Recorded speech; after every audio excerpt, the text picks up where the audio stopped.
ركز معايا ولاحظ التغيرات اللي بتحصل للخطوط الموجودة في الطنبورة في الدايرة الحمراء، وشوف ازاي التيل لوحده بس قادر ان هو يخلصك من جزء كبير جدا منها وبدون اي تكلفة تقريبا.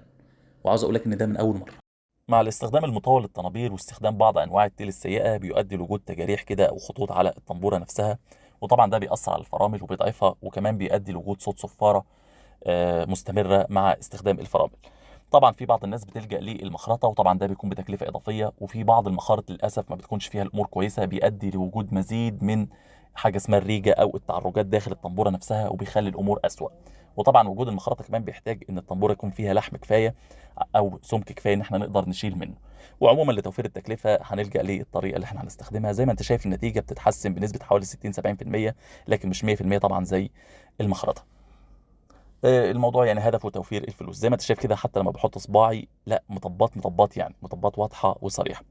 في التجربه هنستخدم تيل الفرامل نفسه بتاع العربيه في ان احنا نمسح الطنبوره، وتقدر ان انت تكرر الموضوع يعني على فترات معينه كده. ده هيحافظ على الطنبوره، يعني حتى لو افترضنا الطنبوره سليمه، اول ما تلاحظ وجود بعض خطوط كده تبتدي على طول ان انت تعمل الطريقه دي. هتفك طبعا المسمار اللي تحت وترفع بشويش خالص جهاز الفرامل علشان مسامير الكاليبر ما تتعوجش. يعني خليك دايما حنين وانت بتتعامل مع جهاز الفرامل. تبتدي تحرك لقمه التيل كده اليمين والشمال، بتطلع معاك بكل سهوله. يعني هي بالبساطه اللي انا بستخدمها دي.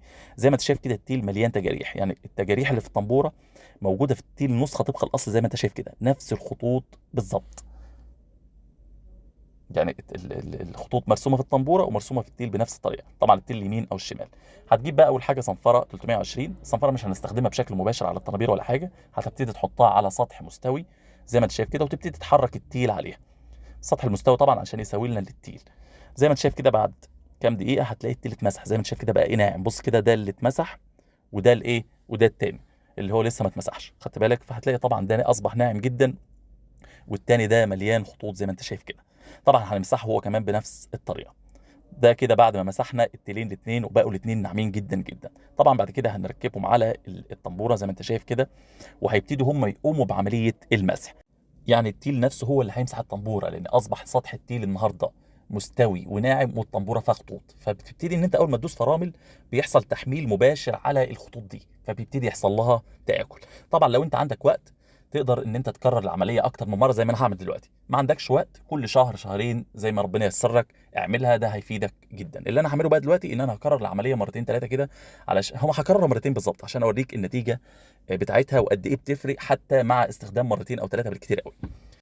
طبعا بدل ما انزل اربط العجله والكلام ده كله وافكها، لا هعمل كل ده والعربيه مرفوعه.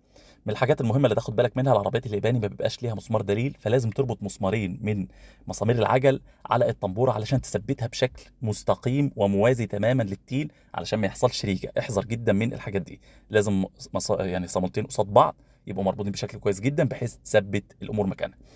هتبتدي بقى والعربيه مرفوعه تدورها. حاول ان انت ما تقعدش لو تقدر، يعني طبعا هتشد فرامل اليد عشان تثبت. تدور العربيه وتحاول ان انت ما تقعدش، او يعني لو قعدت طبعا لازم تسند ايه سنده بسيطه كده. طبعا العربيه مرفوعه فخد بالك من الحته دي. هتبتدي تدي العربيه دي. خلاص. اول ما هتدي العربيه دي هتبتدي طبعا العجله تتحرك زي ما هوريك دلوقتي. وطبعا الكاسيت كان اشتغل فيه. وهبتدي ادوس فرامل سنه بسيطه، هلمس فرامل. خدت بالك ازاي؟ كده كده العربيه اول ما هتاخد الدقيقه هيبتدي العجله تلف زي ما انت شايف كده.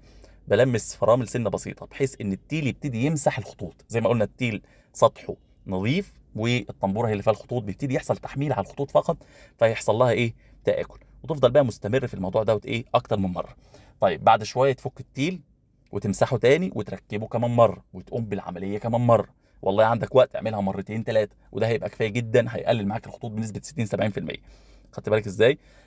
زي ما قلنا ما عندناش وقت، خلاص ما فيش مشكله، كل شهر كل مده نعمل. زي ما انت شايف كده، حتى لو تلاحظ هتبتدي تلاقي الدنيا ابتدت تلمع وتنعم. خدت بالك؟ بص كده بقت الدنيا احسن بكتير جدا، حوالي 60 70% تحسن من يعني عن قبل وبعد. فعلا الموضوع فارق بشكل كويس جدا، وتقدر تعمله بنفسك وبدون اي تكلفه. وده اعتقد اللي احنا محتاجينه الفتره دي. طيب احنا كده خلصنا الفيديو. في بس كام نقطة عاوز اقولهم كده سريعا علشان نوضح الامور بقى بشكل ايه نهائي. اول حاجة، افضل حاجة لما يكون عندك خطوط في الطنابير ان انت تغير التيل والطنابير.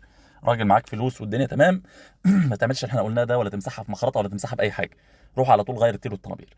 النقطة التانية، راعي باستمرار ان انت تستخدم التيل الاصلي والطنابير الاصلية قدر الامكان. قدر الامكان فعلا ده بيفرق في الفرملة بشكل قوي جدا جدا.